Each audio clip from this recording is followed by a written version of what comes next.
Imagine ceci. Tu te retrouves au cœur de la tempête la plus violente de ta vie. Tout ce que tu connaissais, tout ce que tu avais construit semble s'effondrer sous tes yeux. Les problèmes t'étouffent, l'incertitude te paralyse, la peur envahit ton esprit. Et soudain, tu as l'impression qu'il n'y a plus d'issue. Tu as prié, tu as crié à Dieu, mais le ciel semble silencieux. Alors une question surgit au plus profond de ton être, comment continuer à faire confiance à Dieu quand tout semble perdu? Si un jour tu as senti ta foi vaciller, si ta confiance en Dieu s'est affaiblie au milieu des épreuves, cette vidéo est pour toi.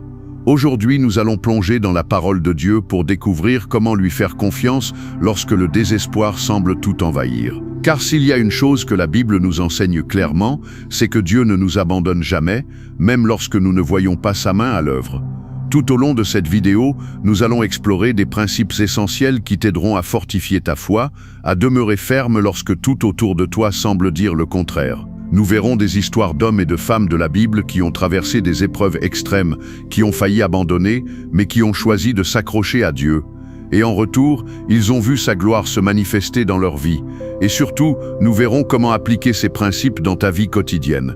Car faire confiance à Dieu n'est pas une belle théorie, c'est une réalité vivante qui transforme, qui soutient, qui apporte la paix au cœur de la tempête. Reste jusqu'à la fin, car cette vidéo ne te donnera pas seulement des outils spirituels, elle te montrera avec clarté que Dieu agit encore, même lorsque tout semble perdu. Première partie, quand tout semble perdu, Dieu reste souverain. Commençons par une réalité que nous avons tous vécue, le sentiment que Dieu est silencieux. Tu regardes autour de toi et tu vois les problèmes s'accumuler. Tu as tout essayé, mais rien ne fonctionne. Tu as l'impression que ta vie s'écroule, et le pire c'est que lorsque tu pries, Dieu semble ne pas répondre. Cela t'est-il déjà arrivé? Si oui, retiens ceci, le silence de Dieu ne signifie pas son absence.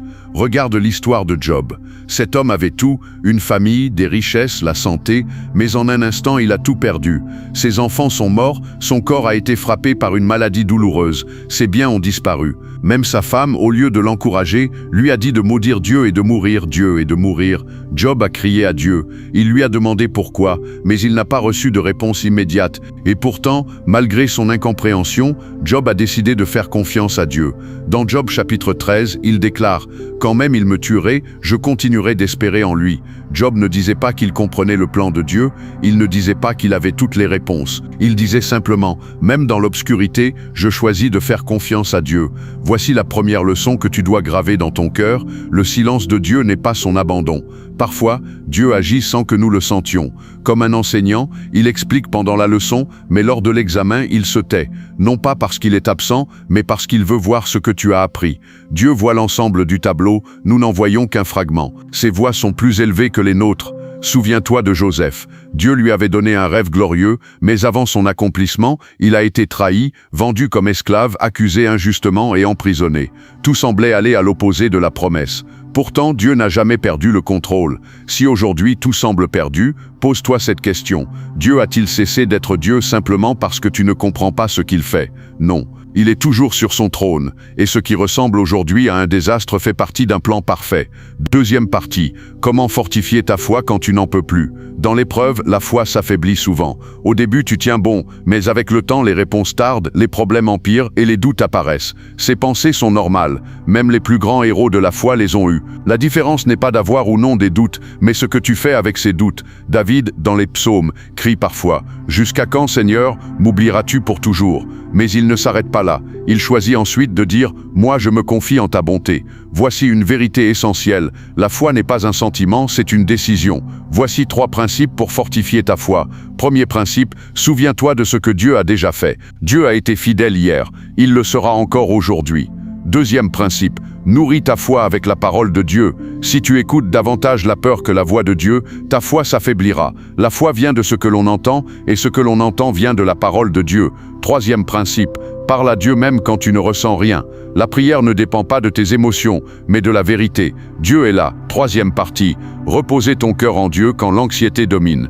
L'anxiété naît quand tu veux tout contrôler. Mais Jésus a dit, qui de vous par ses inquiétudes peut ajouter une seule heure à sa vie? Apprends à lâcher le contrôle. Confier ta vie à Dieu enlève à l'anxiété son pouvoir. Vis un jour à la fois. Dieu te donne la grâce pour aujourd'hui, pas pour demain. Remplace tes pensées par les promesses de Dieu. Quand ton esprit change, ta paix revient. 4e partie, agir par la foi quand tout semble bloqué. La foi n'est pas passive, la foi agit. Israël devait marcher avant que la mer Rouge ne s'ouvre. Le miracle se manifeste en marchant. Fais ce que tu peux et laisse l'impossible à Dieu. 5e partie, faire confiance quand la réponse tarde. Dieu ne tarde jamais, il prépare. L'attente n'est pas un temps perdu, c'est un temps de croissance. Le non apparent de Dieu est souvent un passe encore. 6e partie, vaincre la peur de l'avenir. Dieu est déjà dans ton futur. Il voit ce que tu ne vois pas. Le danger n'est pas ce qui arrive, mais d'avancer sans Dieu. Et si Dieu est avec toi, tu n'as rien à craindre. 7e partie, trouver un sens au milieu de la souffrance. Dieu ne permet jamais une douleur sans but. Il façonne ton caractère, et ton épreuve deviendra un témoignage pour d'autres. 8e partie, retrouver l'espérance quand tout semble fini. Tant que tu respires, Dieu n'a pas terminé avec toi. Ce que tu vis aujourd'hui n'est qu'un chapitre, pas la fin de l'histoire. Lève-toi, fais un petit pas de foi, même minuscule. Car parfois, un seul pas suffit pour voir que Dieu agit encore. Et souviens-toi, si Dieu est avec toi, même la tempête devient un lieu de transformation. 9e partie, quand Dieu transforme la tempête en témoignage, il y a une vérité que peu de personnes comprennent au cœur de l'épreuve. Dieu ne cherche pas seulement à te faire survivre à la tempête, il cherche à te transformer à travers elle. Ce que tu traverses aujourd'hui n'est pas seulement une épreuve à endurer, c'est un terrain de formation spirituelle. Dieu travaille en profondeur, bien au-delà de ce que tu peux percevoir. Dans la Bible, aucune tempête n'est inutile. Chaque désert prépare une révélation. Chaque nuit précède une lumière. Souviens-toi des disciples dans la barque. Jésus dormait pendant que la tempête faisait rage. Ils ont cru qu'ils allaient mourir, mais Jésus était là, présent, souverain. Quand Jésus s'est levé et a parlé à la mer, le vent s'est calmé. Mais ensuite, il leur a posé une question troublante. Pourquoi avez-vous eu peur? Où est votre foi? La tempête n'était pas seulement là pour être calmée, elle était là pour révéler leur foi. Et aujourd'hui, Dieu te pose peut-être la même question. Non pas pour te condamner, mais pour t'élever.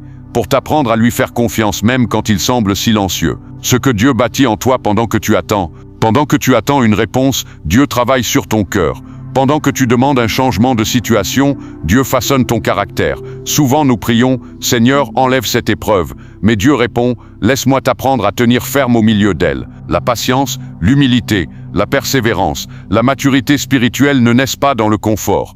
Elles naissent dans l'attente. La Bible nous rappelle que ceux qui se confient en l'Éternel renouvellent leurs forces. Ils marchent et ne se fatiguent pas. Ils avancent même quand le chemin semble long. Si aujourd'hui tu te sens épuisé, ce n'est pas parce que tu es faible. C'est peut-être parce que tu es en train de grandir. Voici un principe spirituel puissant. La louange précède souvent la délivrance. Paul et Silas étaient en prison, enchaînés, blessés, injustement condamnés. Et pourtant, au lieu de se plaindre, ils ont prié et chanté des louanges à Dieu. Pas après le miracle, avant. Et c'est pendant la louange que les chaînes sont tombées. La louange n'est pas une réaction aux bénédictions, c'est une déclaration de foi malgré les circonstances. Lorsque tu loues Dieu au cœur de la tempête, tu dis « Seigneur, je ne vois pas encore la sortie, mais je crois en toi ». Et cette foi libère la puissance de Dieu. Quand Dieu te demande de lui faire pleinement confiance, il arrive un moment dans l'épreuve où Dieu te demande une chose simple mais difficile, lui faire confiance sans condition. Pas seulement quand tout va bien, pas seulement quand tu comprends, mais même quand tu n'as aucune explication. Proverbe nous dit « Confie-toi en l'Éternel de tout ton cœur et ne t'appuie pas sur ta propre intelligence ». Faire confiance à Dieu, c'est accepter que ses plans dépassent ta logique. C'est reconnaître que même si tu ne vois pas le chemin, lui le connaît parfaitement. Et quand tu fais ce choix, quelque chose change à l'intérieur de toi. La peur perd son autorité. La paix commence à s'installer.